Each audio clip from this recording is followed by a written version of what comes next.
Seorang pemandu lori dihukum penjara 5 tahun serta 4 sebatan oleh Mahkamah Session Teluk Intan selepas mengaku bersalah atas 2 pertuduhan merogol seorang remaja perempuan yang dikenalinya melalui kelas silat yang disertai bersama. Hakim Nur Hamizah Syaifuddin menjatuhkan hukuman penjara 5 tahun dan 2 sebatan bagi setiap pertuduhan, selain memerintahkan Muhammad Zain Masyuri, 34 tahun, menjalani hukuman secara serentak bermula dari tarikh dia ditangkap pada 7 Julai yang lalu.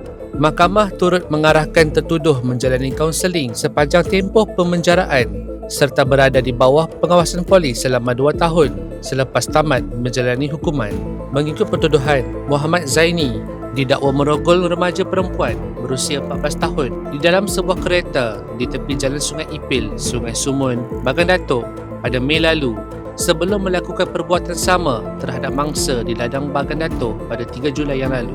Bagi kedua-dua pertuduhan itu, dia didakwa mengikut Seksyen 376-1 Kanun Kesiasaan yang memperuntukkan hukuman penjara sehingga 20 tahun dan sebatan. Pendakwaan dikendalikan Timbalan Pendakwa Raya Anissa Pisul, manakala tertuduh tidak diwakili peguam.